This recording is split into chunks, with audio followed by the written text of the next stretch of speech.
O Dr. Matheus, ele participou do nosso início, bem no comecinho lá, na nossa mesa redonda, e hoje a gente recebe ele novamente com muito prazer. Eu acho que eu não esqueci de nada, porque a gente não tem mais o Lattes, né? Eu não achei o seu Lattes. Não? Ah, não, tá lá. infelizmente. Tá. Tá joia, pessoal. Muito obrigado. Eu gostaria de agradecer, né, mais uma vez o convite e parabenizar pela iniciativa, né, da equipe multidisciplinar. Quem trabalha com medicina esportiva sabe, né, que não dá para trabalhar sozinho. Essa área é um belo exemplo de atividade em equipe, né, fazendo uma analogia com o esporte, mas é isso mesmo. A gente precisa sempre de todas as especialidades, né, multidisciplinares para poder conduzir e conseguir o melhor para cada um dos atletas. E cada um contribui, né, com a sua experiência. Hoje eu vou falar com vocês sobre lesões da mão, né, e mostrar uma visão, né, esportiva das lesões da mão. Então eu tenho alguns slides que me ajudam a conduzir e eu preparei essa apresentação, né, através de alguns casos clínicos. Tá? Então vamos lá.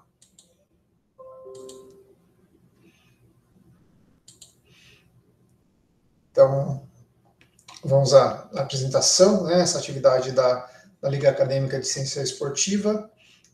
Eu estou representando agora, né, nesse momento, o Instituto Vita. Eu estou como presidente do Instituto.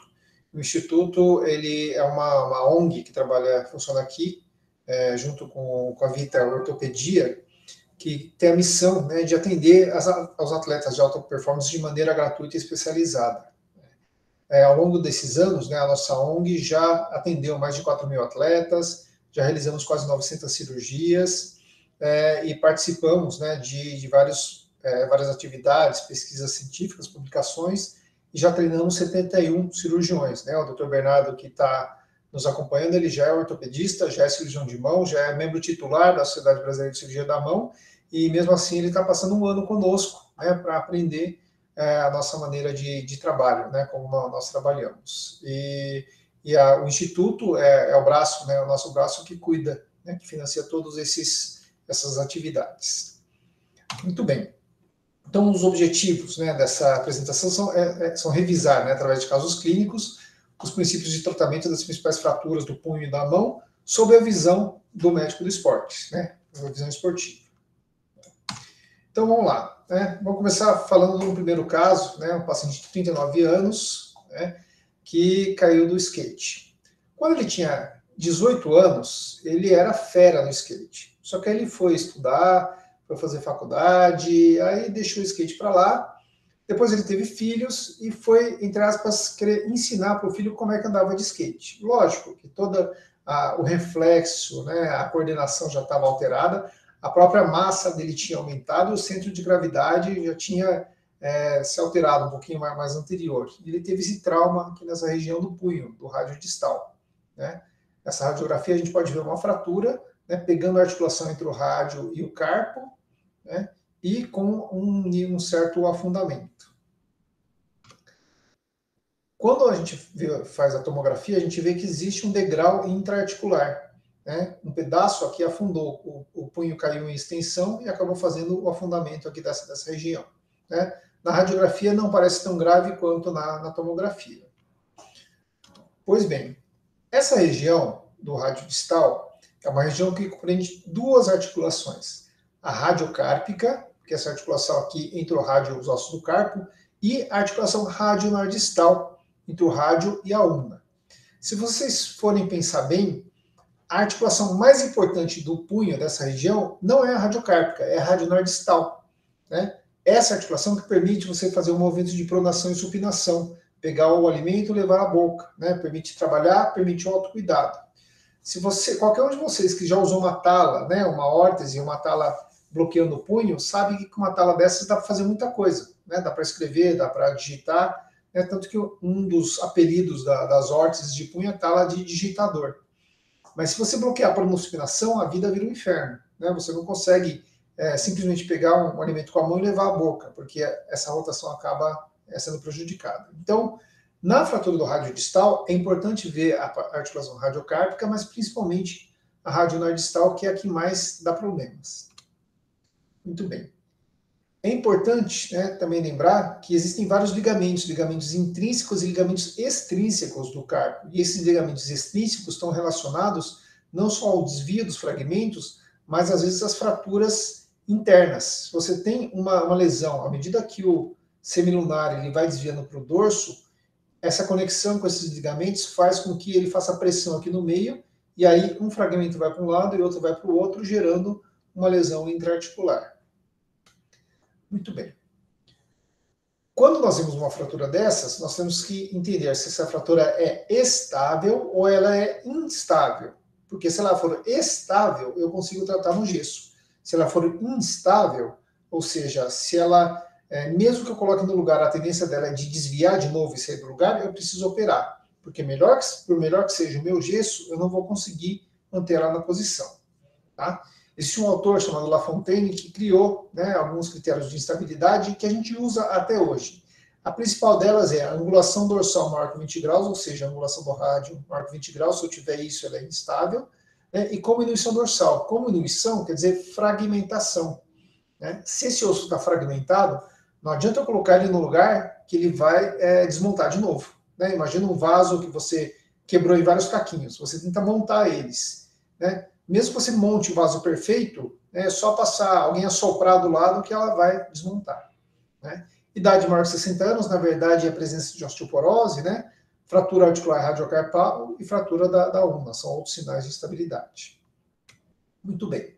Se essa fratura estiver estável, eu posso fazer imobilização com gesso, né? Uma imobilização gessada, bloqueando inicialmente o punho e o cotovelo, tá? Para bloquear a pronosticação. Se a fratura for instável, é feito o tratamento cirúrgico.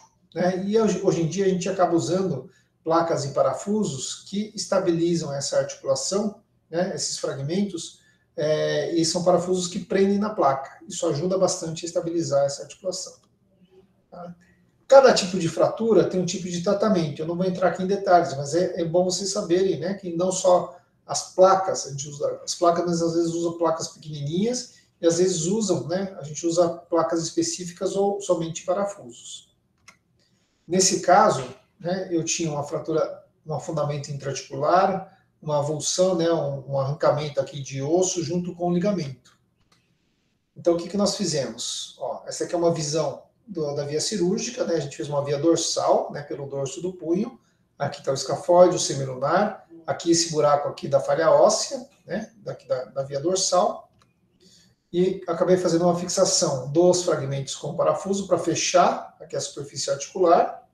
E aquela lesão da cápsula eu usei uma âncora. Né? O que é uma âncora? Uma âncora é uma pecinha que parece um parafuso, um pininho que vai dentro do osso, e dele sai uns fios. E com esses fios eu consigo reconectar os ligamentos. Tá? Esse paciente usou órtese por 6 semanas. O órtese é um mobilizador, eu vou mostrar para vocês em outros casos. Né? E a amplitude de movimento ativa, a gente liberou precocemente, ou seja, o quanto ele conseguia, né, ativamente movimentar sem dor, e a amplitude de movimento passiva, ou seja, alguém fazendo o movimento após os sinais de consolidação. Tudo bem? Vamos lá, uma outra lesão aqui. Ó. Um judoca de 27 anos, com dor intermitente no antebraço há 3 meses, né, provocado pela manobra de pegada no kimono do adversário. Né, e esse quadro foi desencadeado quando o atleta mudou de equipe e foi submetido a um aumento de volume de treino. O movimento de pegada, né, da maioria dos esportes, não é simplesmente uma flexão. Né? Geralmente a pessoa faz a flexão e acaba fazendo ou uma supinação ou uma pronação também, para poder estabilizar o adversário. Tá? Nesse caso, o que aconteceu? O paciente tinha feito já radiografias normais, tinha feito ultrassom normal, os exames não mostravam nenhuma alteração, tanto que eles estavam em dúvida se era fadiga, se era uma dor muscular, o que estava levando a essa dor. Quando ele fez a cintilografia, o que aconteceu? A gente viu uma captação óssea ao longo dos ossos do antebraço. Né? E quando ele fez a ressonância, a gente viu, né, que na ulna dele, eu tinha aqui na cortical geralmente tem que ser pretinha, um hipersinal. Tá? O que é isso? É sinal de fratura por estresse, né? Uma fratura que vai acontecendo no osso, não por um trauma direto, mas por uma sobrecarga além da capacidade dela suportar ou se adaptar. Como que acontece uma fratura de estresse? Né? Ela vai acontecer por dois mecanismos. Um deles é por conta do efeito piezoelétrico no osso. Tá? O osso é formado por cristais, que são cristais muito especiais. A hidroxiapatita, quando você comprime ela libera uma carga negativa que gera a formação de osso. E quando você traciona ela, existe uma liberação de cargas positivas que levam à reabsorção do osso.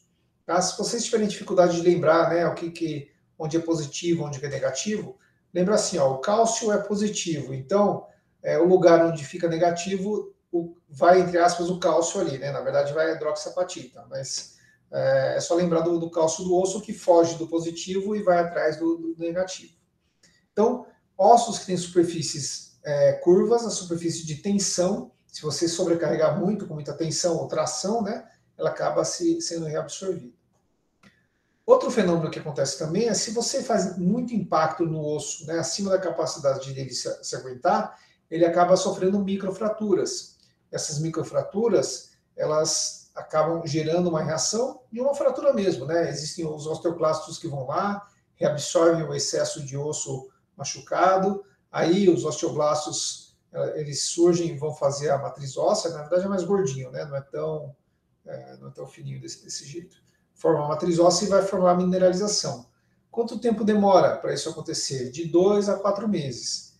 Só que se você não dá tempo para essa região se recuperar, né? Se você faz muita atividade e aumenta essas microfraturas, você pode até gerar uma fratura para valer, né? Uma fratura maior, que é a fratura por estresse.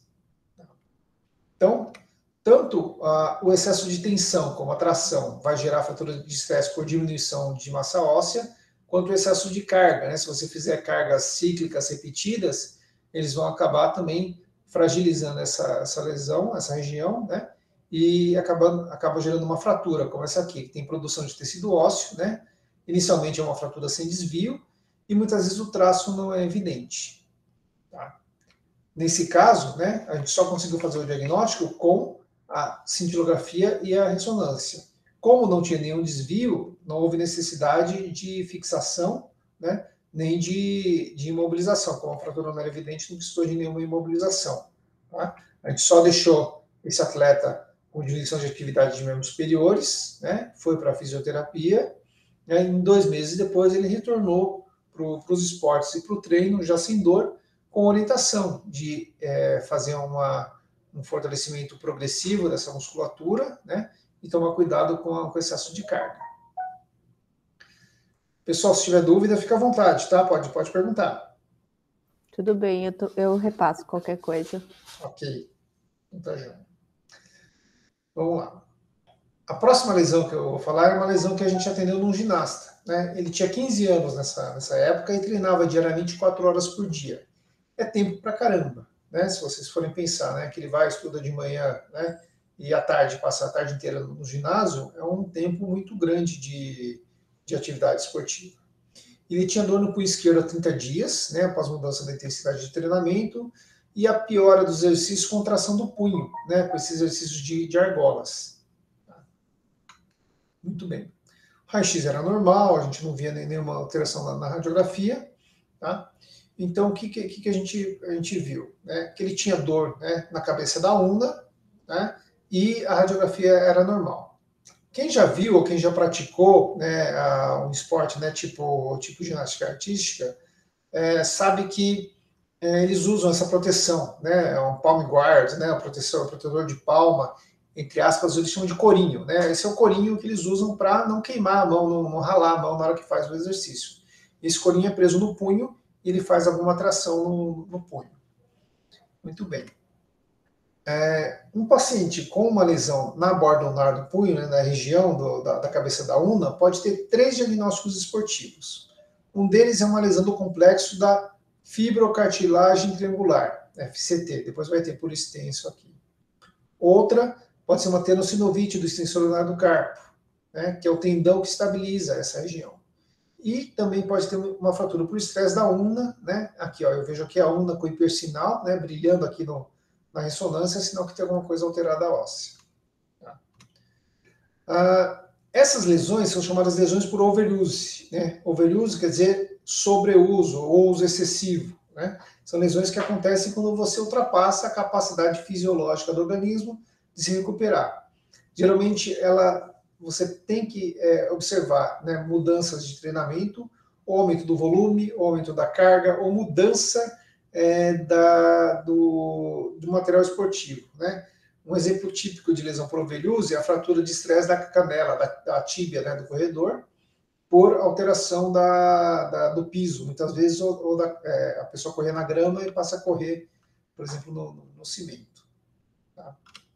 Bom, lesão do complexo da fibrocartilagem triangular, né, é uma lesão que acontece muitas vezes quando você faz o desvio ulnar do punho. Tá? Uma população que tem essa lesão com frequência são os tenistas, né, que na hora de fazer o movimento do punho acabam fazendo o desvio ulnar. Tenossinovite do extensor ulunar do carpo também é muito comum em tenistas. Né?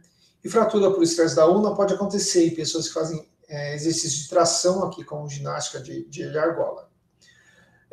Outra atividade que pode causar dor na região ulnar do punho é o crossfit, né? Principalmente aquelas atividades com apoio das mãos, né? O famoso handstand ou handstand walk, que acabam levando a compressão dessa região. Né? Pode levar tanto a tendinite do extensor ulunar do carpo, mas principalmente lesões do complexo da fibrocartilagem triangular. Tá? Então, aqui, né, é um exemplo da ressonância, né? No T1, que marca em branco tudo tem gordura, a gente vê diminuição da gordura aqui na região da metáfise da ulna, e aqui no T2, onde que marca em água, a gente vê o aumento da quantidade de água na metáfise da ulna e ao redor dessa metáfise. Quando a gente vê em cortes axiais, né, a gente acaba vendo que existe líquido ao redor aqui da cabeça da ulna. Né, isso acaba gerando, é o sinal de fratura por estresse também. Tá? Então a gente encontrou uma fratura por estresse do esqueleto imaturo, né, equivalente a uma lesão fisária, né, que foi próximo ali da cartilagem de crescimento. Esse atleta ficou imobilizado por 4 semanas. Ele manteve dor na fibrocartilagem triangular, a gente viu que não tinha nenhuma lesão nela, era só um processo inflamatório. Nós fizemos uma infiltração com beta-metazona, que é um corticoide, né, e foi liberado por fortalecimento por 8 semanas. Tá? Ele continuou praticando a ginástica, né, e o que a gente recomendou também foi uma mudança do protetor, do corinho. Ao invés de ter um ponto de tração só, a gente pediu para ele usar um de 2 fivelas, que ajudava a distribuir melhor essa tração ao redor da ulna, ao longo da ulna. Tá? Ele evoluiu bem, né? É o Caio, né? Ele foi finalista aí da ginástica artística aqui nos Jogos Olímpicos, né?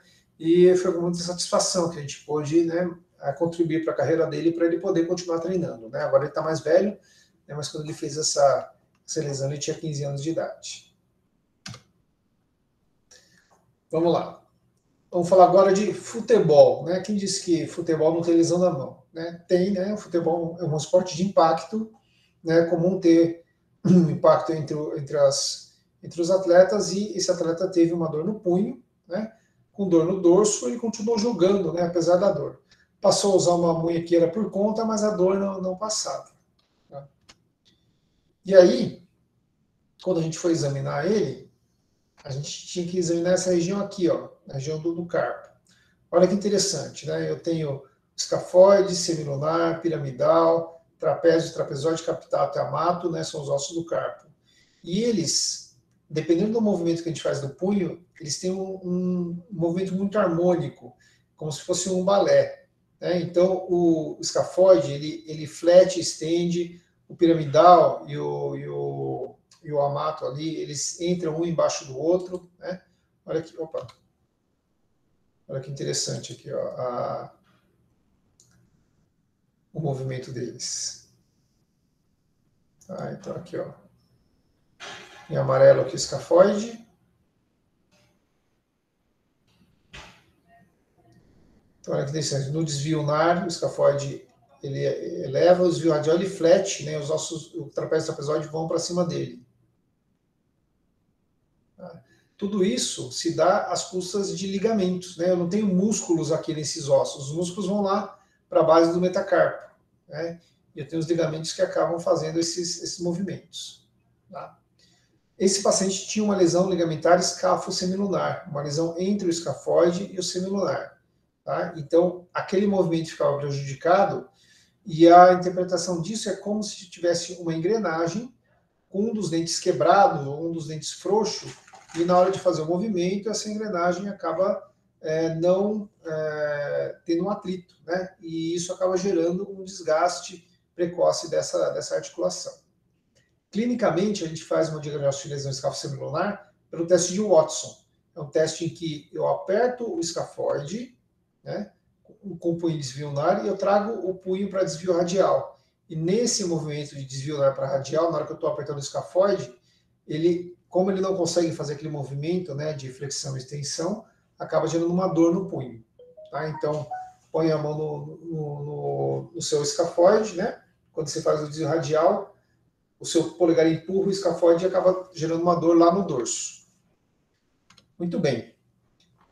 Radiologicamente, existe um sinal que é muito engraçado, é o sinal de Terry Thomas, que é esse daqui, que é a abertura entre o escafoide e o semilunar. Normalmente eles ficam juntinhos, né, e aqui estão abertos. E a curiosidade é que Terry Thomas não é um médico, não é um cientista, né, não é ninguém da área, não é um radiologista. Né. Terry Thomas era um artista americano de comédia, né, dos anos 60, e que tinha essa falha aqui no meio dos dentes. Então, esse aqui é o sinal de Terry Thomas, é por causa dessa falha do artista. É homenagem ao artista. Tá?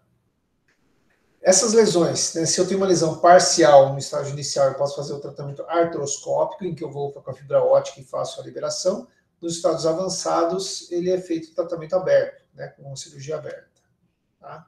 Então, aqui são visões artroscópicas entre o escafoide e o semilunar, lesões parciais em que eu tenho só uma fibrilação, que eu tenho aqui o escafoide semilunar um pouquinho mais afastados, né?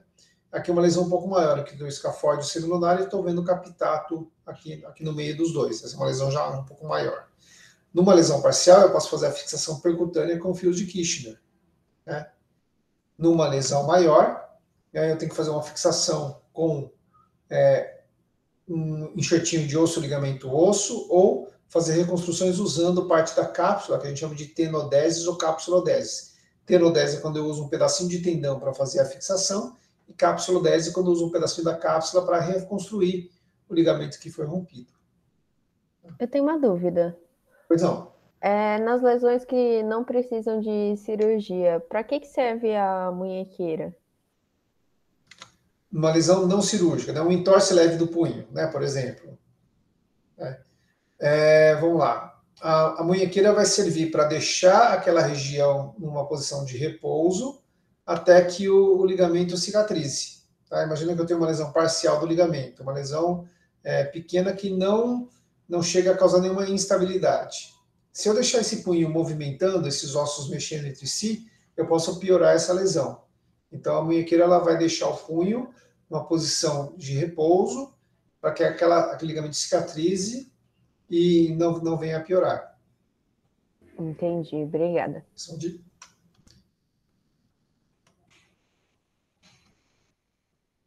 No pós-operatório, o paciente foi para a imobilização, aqui a terapia ocupacional fez uma órtese, né, para que ele pudesse ficar com o punho protegido. Né? E depois a reabilitação voltada para o gesto esportivo, né, seja ele a musculação, né, que o próprio jogador de futebol tem que fazer para ter o suporte do resto, ou se ele tiver alguma atividade com a mão, ele volta fazendo a reabilitação específica. Tudo bem? Vamos lá. Aqui eu estou vendo um tenista, né, de 29 anos, que tem dor na borda lunar do punho depois de uma queda há 2 semanas. Esse paciente tem uma dor aqui nessa região, e é bem a região do complexo da fibrocartilagem triangular. O complexo da fibrocartilagem triangular é uma estrutura que fica aqui, né, no raio-x ele não é um espaço vazio, né, mas esse espaço que é vazio, ele é preenchido por uma estrutura, né, formada por ligamentos e para o próprio tendão extensorar do carpo. Essa estrutura tem uma consistência da ponta do nariz, então é uma fibrocartilagem, né, que serve como amortecedor do punho. E também ele faz a conexão do rádio com a ulna, onde acontece o movimento de pronação e supinação que eu falei para vocês, que é o movimento mais importante da mão. Tá? Essa fibrocartilagem triangular, ela ajuda a conectar, né, o rádio com a ulna e funciona aqui como um trampolim, amortecendo o impacto. Quando a pessoa cai com a mão nessa região, ela pode ter só uma contusão, um entorse, né, e aí 2, 3 semanas de imobilização são suficientes para tirar dor, fazer analgesia e melhorar os sintomas, né? Ou ele pode ter uma ruptura daqui do meio da fibrocartilagem ou das inserções aqui. Se a lesão acontece aqui no meio, geralmente o quadro é só um quadro doloroso. Se a lesão acontece aqui na inserção da fibrocartilagem, eu posso ter até uma instabilidade entre o rádio e a ulna, né? Então esses ossos eles ficam saltando entre si, né, na hora de fazer o apoio, na hora de carregar um objeto mais pesado, na hora de fazer força, na hora do impacto, né, e acaba gerando uma lesão que é às vezes de difícil tratamento. Tá? Então aqui, de novo, aqui o aspecto da fibrocartilagem, né, quando você olha o carpo, o rádio, né, e a ulna por cima, né, numa dissecção aqui, um corte onde a gente tirou o carpo, parece que é a mesma estrutura que segue de um lado para o outro, né? E aqui o desenho esquemático. Esse daqui é um modelo de um punho, né, que a gente dissecou. Aqui eu estou vendo a visão, a parte dorsal aqui do punho, aqui a articulação radiocárpica, né? Então, desculpa, a mediocárpica, então aqui está o captato, aqui o amato, do lado de cá está o escafoide, né? E aqui a articulação radiocárpica, em que eu tenho, né, do lado de cá o escafode aqui, o semilunário e o piramidal. Tá? Na hora que eu abro o punho, né, eu vejo aqui, ó, que o rádio está aqui está a fibrocartilagem. O aspecto de um lado com o outro é muito parecido, parece que é uma continuidade. Só que desse lado a estrutura é mole, desse lado aqui a estrutura é rígida. Muito bem. Então, o quadro clínico de uma lesão da fibrocartilagem triangular, geralmente é uma queda com punho em pronação e extensão, né? Ou uma força de tração, né? De tração ou tração, tensão aplicada no punho, nessa borda ulnar. Dor recorrente na borda ulnar do punho associada aos movimentos rotacionais e perda da força de preensão, né? A pessoa vai segurar, faz pressão aqui na região da fibrocartilagem e acaba perdendo a força. Acontece o fenômeno de inibição dolorosa. Né? Toda vez que tem um lugar doloroso, isso é um reflexo de soltar, né? Como você vai pegar um objeto quente, né? Você segura nesse objeto e a mão acaba soltando. Muito bem. Clinicamente, você pode fazer o teste, né? Que é o sinal da tecla, segura o rádio, empurra a ulna, né, para cima, para ver se ele tem alguma estabilidade, né? O sinal do baloteamento, é a mesma coisa, segura o rádio de um lado, a ulna do outro e testa para ver se tem o cisalhamento entre eles. Os exames complementares incluem o raio-x, artrografia, tomografia, ressonância e artroscopia. Geralmente a gente começa com a radiografia. No caso de suspeita de lesão da fibrocartilagem, atualmente a gente tem pulado direto para a ressonância magnética, Rimene, né? Então, a ressonância magnética acaba sendo a opção. Tá? E a artroscopia é a visão direta, a visão através da fibra óptica para ter certeza se teve alguma lesão. Nesse caso, a gente faz a artroscopia e já faz a reparação ao mesmo tempo. Tá? Esse aqui é um exemplo de ressonância magnética do punho, né? Aqui o T1, muitas vezes a gente não vê alteração, mas no T2 a gente acaba vendo uma alteração do sinal da fibrocartilagem. Essa estrutura aqui tinha que ser pretinha daqui até aqui. E aqui no meio ele está cinza, né? Está menos preto, sinal que tem alguma lesão aqui na região. O tratamento dessa fibrocartilagem, né, inicialmente é conservador, a não ser que tenha instabilidade da articulação radioulnar. Ou, se você começou a tratar conservador, né, com uma imobilização, e ele não melhorou. Existem 2 procedimentos que eu posso fazer. Se a lesão for aquela lesão central, né, uma lesão aqui no meio da fibrocartilagem, né, Aqui no meio eu posso fazer só o desbridamento, ou seja, eu posso só regularizar uma lesão que tá solta ali no meio. Eu posso tirar só a parte lesionada. Agora, se a lesão for aqui na inserção, gerando instabilidade, eu preciso fazer o que a gente chama de reinserção da fibrocartilagem. Tá? Eu vou mostrar para vocês aqui. É basicamente isso. Atualmente a gente vai com artroscópio, né? A gente faz um tunelzinho aqui no osso. Esse tunelzinho ósseo a gente consegue laçar a fibrocartilagem e puxar e reinserir ela novamente. Esse paciente ficou com imobilização com bloqueio da pronossupinação por 6 semanas. Tá? É um gesso um pouquinho mais alto, que vai até a região do cotovelo. E depois a gente retira a imobilização, inicia o fortalecimento e ganho de amplitude de movimento. Tá? Pós-operatório é isso, ele fica com uns furinhos aqui na região do punho, né? E não fica nenhuma cicatriz grande, nenhuma cicatriz maior. Então, o pós-operatório, né, proteção articular por 4 a 6 semanas e reabilitação voltada para o gesto esportivo assim que melhorou da dor. Tudo bem, pessoal? Tudo certo, nenhuma dúvida. Tá joia, tá bom. Então, agora nós vamos falar sobre uma outra lesão muito importante, né? É um paciente de CrossFit, de 35 anos, né? Com dor no punho há 6 meses após uma queda. E a dor dele era uma dor bem curiosa, é uma dor nessa região aqui, chamada de tabaqueira anatômica. O que é isso? É um buraquinho que a gente tem aqui na região entre o punho, né? Entre o carpo entre o punho e a mão, né? Que um dos limites é o tendão extensor longo do polegar, o outro limite é o tendão abdutor longo do polegar, né? O extensor curto e o abdutor longo do polegar, e é o espaço onde passa a artéria radial, chamada de tabaqueira anatômica. Então, se vocês fizerem esse movimento de extensão do polegar, né, na mão de vocês, extensão dos dedos, vocês vão ver esse espacinho. E se vocês colocarem o dedo bem aqui em cima, com calma, vocês vão sentir o pulso da artéria radial. Tá? O que mais que eu tenho nessa região? Essa é a região, bem a projeção do escafoide. Tá? Então, esse aqui é o escafoide, tá? É o osso aqui da região do carpo, é um dos ossos mais importantes aqui do carpo, né?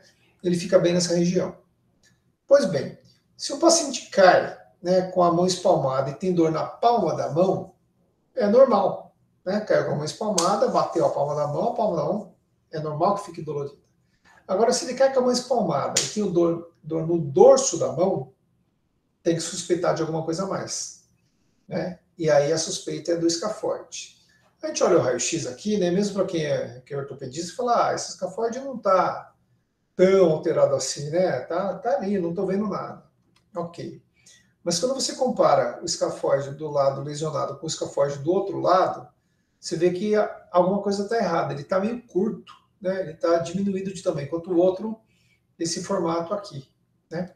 Aliás, escafoide, né, o significado de escafoide quer dizer em formato de barco. Eu não sei porque alguém olhou para esse osso aqui e falou que tinha o formato de barco, né? Para mim, tinha que ser feijão afoide, né? Tem o formato de feijão, não em formato de barco. Mas, enfim, a gente aceita, esse nome já é clássico, a gente aceita, né? Tem formato de barco. Então, o escafoide do lado lesionado está diferente do lado não lesionado, né? Vamos ver o que está acontecendo com ele.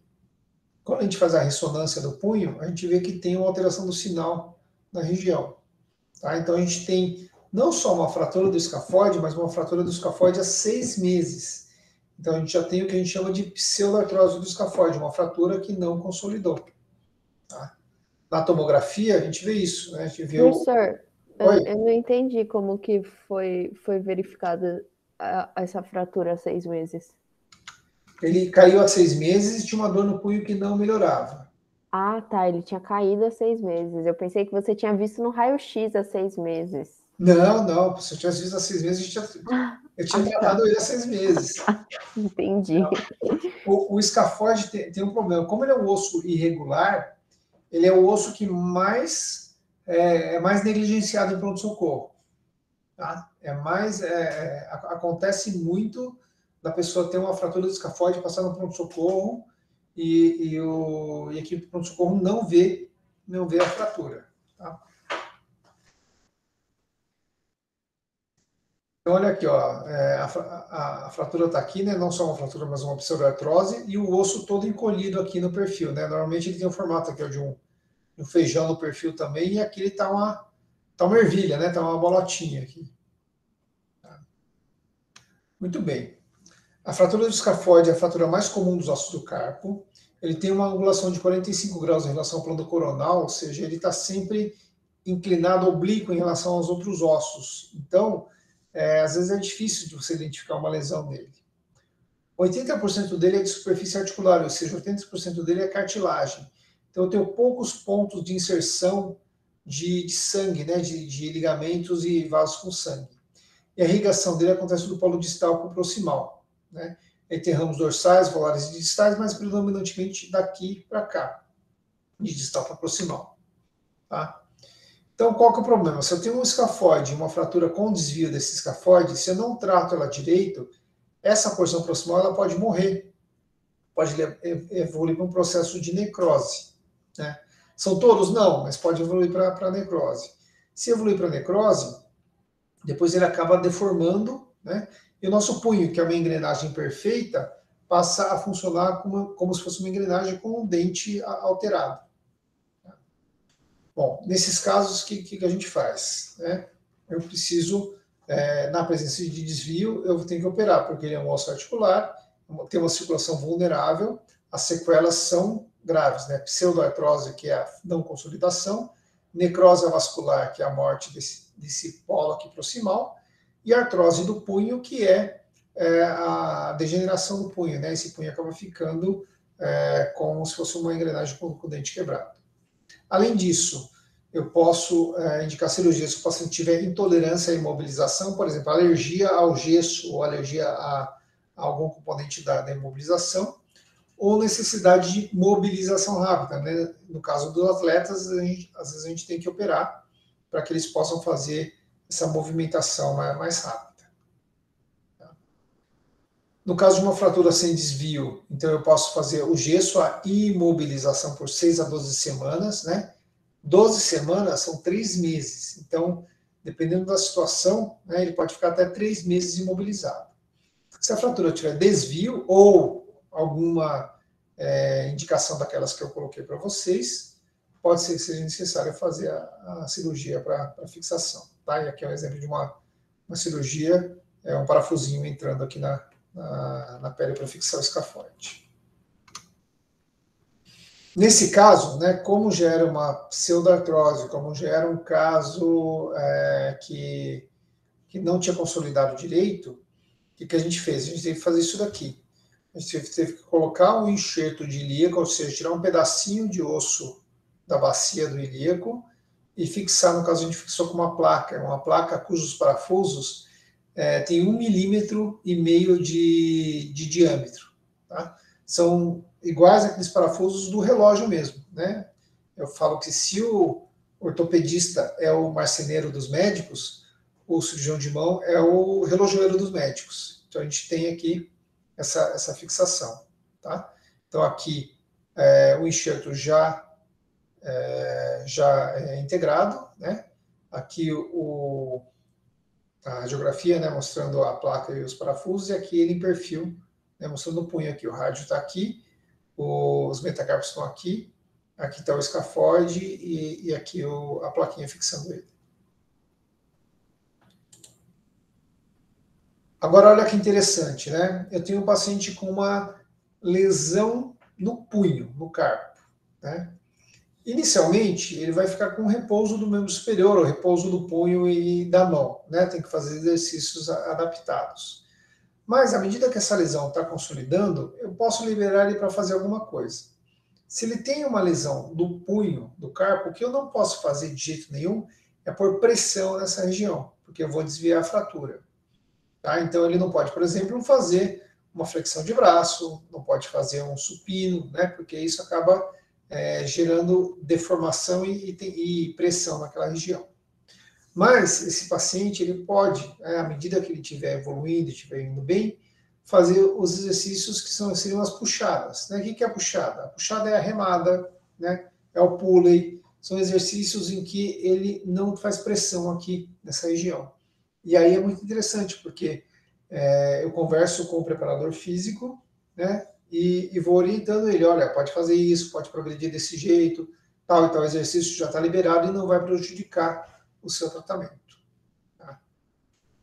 Com 10 semanas, ele acaba sendo liberado para aqueles exercícios sem carga axial. O que é isso? É um exercício tipo rosca, né? Um exercício para bíceps. Ele segura o peso, não tem pressão no escafoide, né? Tem só a pressão da força que ele está fazendo, mas não tem carga axial. Tá? E ele consegue fazer esse tipo de exercício de rosca, tríceps, né?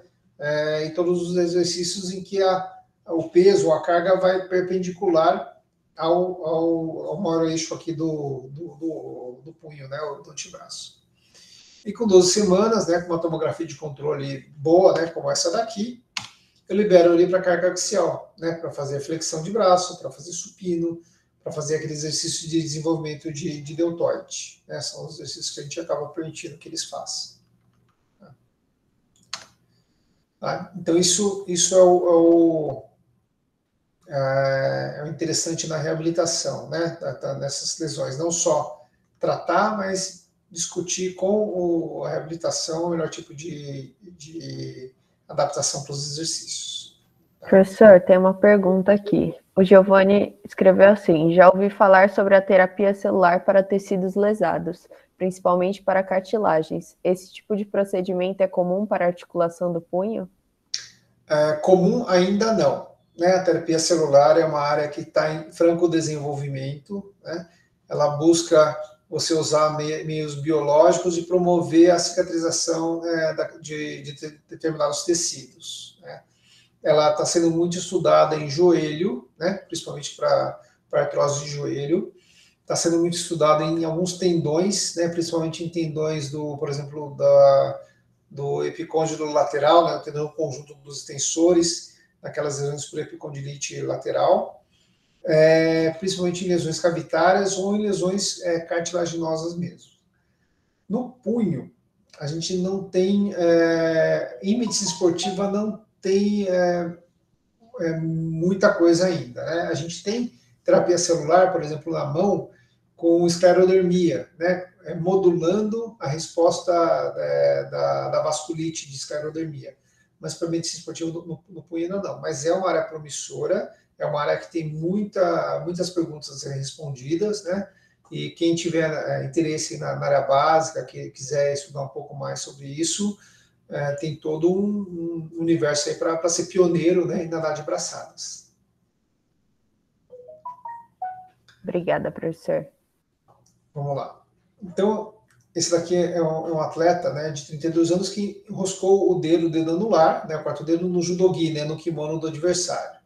Ele estava empatado no ranking olímpico com outro atleta da mesma categoria.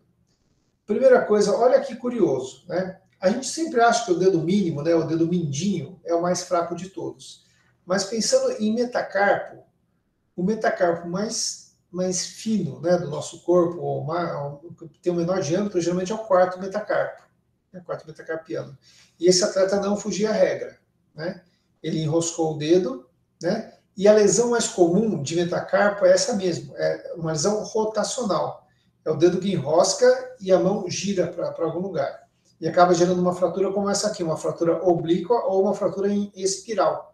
Né? Se ela é mais curtinha, ela é chamada de oblíqua, se ela é mais longa, ela é chamada de fratura em espiral. E qual que é o problema dessa fratura? Geralmente ela rompe e o dedo fica rodado e acaba encurtando esse osso. Tá?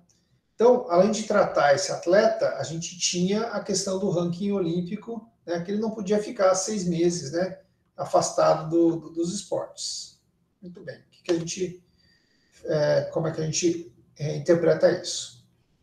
Olha que interessante aqui, ó, pegando um gancho com a anatomia. Se vocês forem ver a mão de vocês, né, ela tem 5 metacarpos. Né? O metacarpo do polegar é um metacarpo todo especial, que faz um movimento de pinça. Mas os metacarpos do segundo e terceiro dedos, elas têm essas reentrâncias aqui, né, que tornam elas mais rígidas em relação ao carpo. Tá? Então, se vocês pegarem o segundo e terceiro dedo de vocês, né, metacarpianos, e tentarem deixar o punho duro e tentarem mexer, eles vão ter muito pouca mobilidade. O quarto e o quinto metacarpianos, eles têm a base mais plana. Então, se você pegar o metacarpo do dedinho, mesmo você tentando deixar o punho firme, você vai ver que ele mexe pra caramba. Qual que é a especificidade disso? A gente usa o segundo e o terceiro dedos para os esportes de precisão. Então, aqui eu coloquei uma bola de beisebol, né, um arremesso de beisebol, mas o dardo também é a mesma coisa. Tudo que o basquete, você não mira com o quarto e quinto dedo, você mira com o segundo e terceiro dedos. Né? Tudo que é de precisão usa o segundo e terceiro dedos.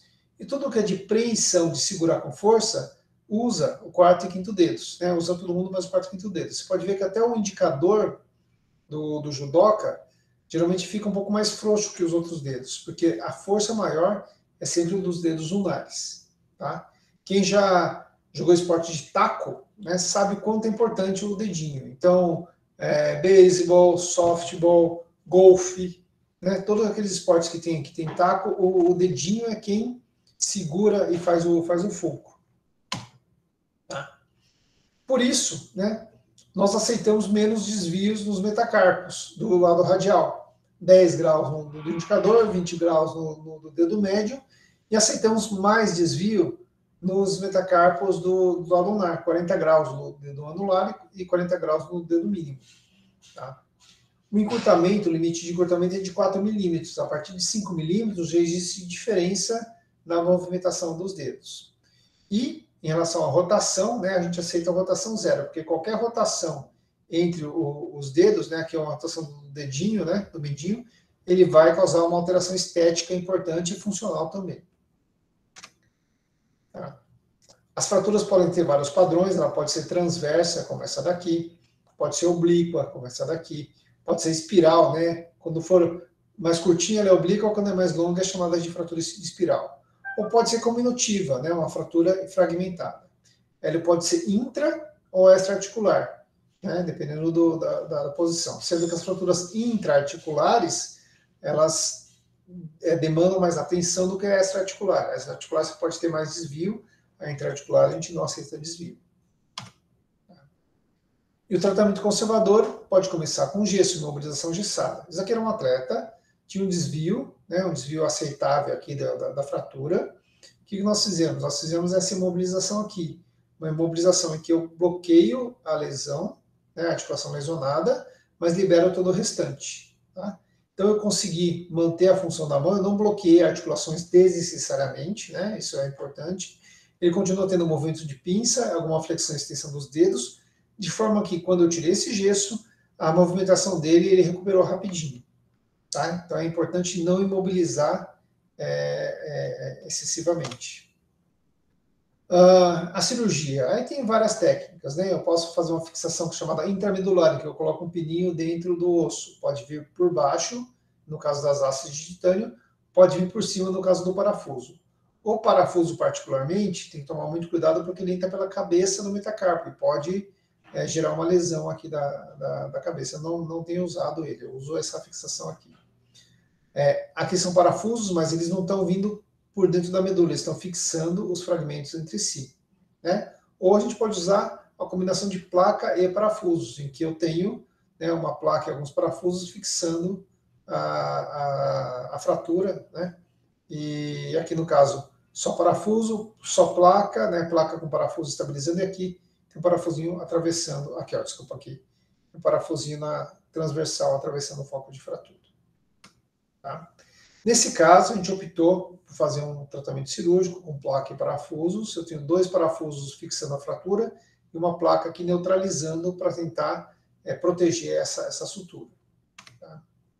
E aí, né, a gente tinha a grande dificuldade, que era a dificuldade de agenda dele, né, por conta do ranking e por conta dos patrocinadores. A gente estava literalmente correndo atrás do tempo para poder recuperar. Então, o que a gente fez? Além das órteses, né, que a terapeuta ocupacional faz, a gente lançou mão dos ganchos, dos wrist hooks. Né? Isso daqui eu coloquei o nome em inglês mesmo, porque é o que você encontra na internet. São ganchos, né, tem os ganchos e tem as faixas, não sei se alguém daqui da plateia usa para fazer exercício, cujo uma das funções é diminuir a sobrecarga na mão na hora de fazer o exercício. Eu brinco, né, que a pessoa que quer fazer musculação, mas não quer ter calo na mão, né, e acaba usando isso daqui para proteger as articulações da mão. Tá? E aí, né, o nosso atleta, ele usava, né, esse gancho. Você pode ver que a mão dele está livre, o gancho está invertido, está ao contrário, ele está usando o gancho para fazer o exercício, né, como se fosse um supino, né, para empurrar, para empurrar, fazer força para frente. E ele usava o gancho na posição normal para fazer esse exercício de puxada, né? Então, olha que interessante. Se a lesão fosse no carpo, né, provavelmente com algum tempo de trauma, a gente já liberaria ele para fazer as puxadas. Mas como a lesão é no metacarpo, se ele for fazer força para puxar, né, ele vai acabar tendo pode sobrecarregar a região e acabar tendo lesão. Né? Para quem não conhece, esse daqui é o Rafael Silva, né, o Baby, é nosso atleta olímpico. Ele tem 2,4 metros de altura e pesa 160 quilos, tá? Então vocês não estão vendo aqui, mas esse peso aqui, ó, tem pelo menos uns 40 quilos aqui, ó, para ele puxar com uma mão só. Né? Tem muita gente que não consegue puxar com as duas 40 quilos, né? Ele está puxando com uma mão só e com a mão operada ainda.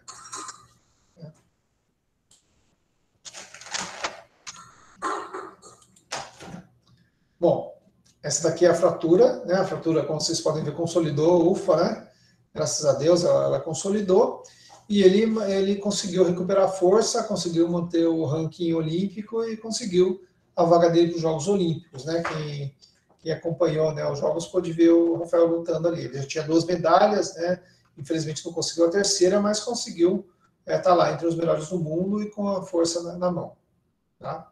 Só por curiosidade, isso daqui é um dinamômetro de preensão, né, ele fazendo força, na verdade é a mão direita, a mão não lesionada dele, né, para a gente ver o quanto ele tem de força. Tá? E ele foi um atleta que, entre aspas, ele zerou, né, o nosso Jamar. O ponteiro veio, subiu, veio até aqui, bateu, passou dos 90 quilos, né, e voltou. Então ele passou da escala, ele estourou a escala do nosso dinamômetro. Né. Só para ter uma ideia, para as atividades do dia a dia, a gente precisa de 20 quilos de força, né, para dirigir, por exemplo, com segurança, 20 quilos de força. A partir de 30 quilos, já é uma força boa, né, uma força que permite fazer atividades esportivas, né, no geral. E ele tinha 90 quilos de força. Né, incrível. Então, resumindo, né, lembrar sempre das lesões por overuse, tá? Os atletas com dor na região do punho, da mão, do antebraço, checar se teve alguma mudança do treino ou de equipamento, é uma suspeita de lesão por overuse, e muitas vezes é a equipe multidisciplinar que dá esse feedback para a gente, tá? Fratura do escafoide, né? A fratura mais negligenciada do pronto-socorro é a campeã de negligência do pronto-socorro, tá? Então, você vai sempre suspeitar, se tiver dor na tabaqueira, suspeitar de fratura do escafoide. Tá? As lesões ligamentares, geralmente, o quadro clínico são dores persistentes aos movimentos do punho, né? E podem ser, né, as mais comuns são do ligamento entre o escafoide semilunar ou da fibrocartilagem triangular. Né? A fratura do rádio distal, né? Você tem que considerar sempre o comportamento dos fragmentos, né? Muitas vezes ela não é uma fratura padrão, às vezes é uma fratura particular e para o atleta isso faz bastante diferença. Os treinamentos adaptados no pós-operatório, né, na reabilitação dessas fraturas, né, os ganchos e as órteses são fundamentais para você conseguir fazer com que esse atleta volte mais rapidamente ao treinamento esportivo. Tá? Esses aqui são os meus contatos. Tá? Se vocês tiverem alguma dúvida, a gente está aberto agora para as perguntas.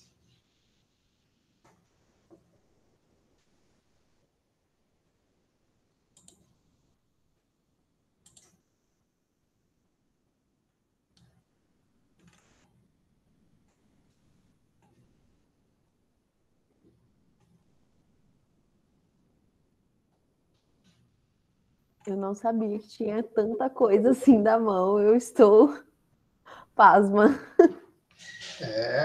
São 27 ossos, né? Muita coisa pode acontecer com 27 ossos. Muita coisa, eu tô chocada. Isso.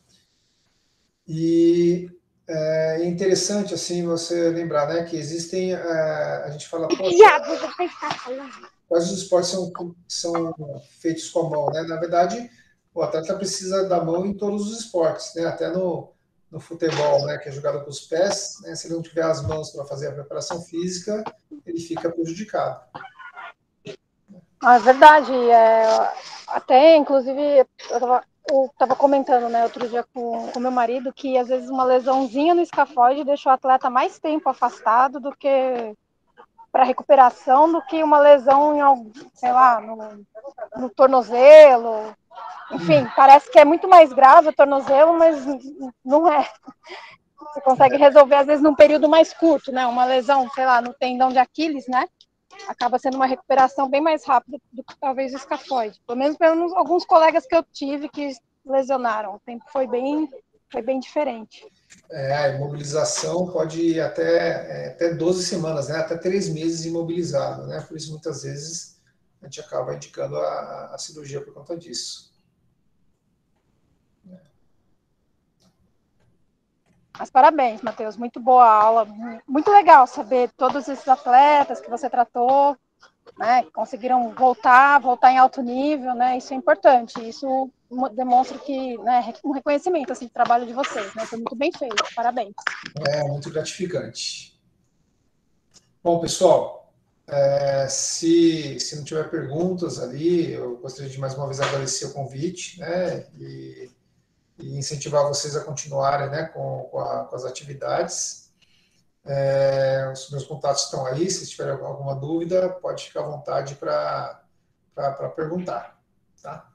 E qualquer coisa, fala aí pode falar com a Madu, com a Alessandra aí, o pessoal me encontra ali e consegue falar. Queria agradecer pela presença, professor, e pela aula, foi ótima. E a gente adora ter você aqui. Muito obrigada, viu, professor? Opa, eu que agradeço. Boa noite para vocês. Boa noite, professor. Boa noite, até pessoal. mais. Tchau, tchau. Tchau.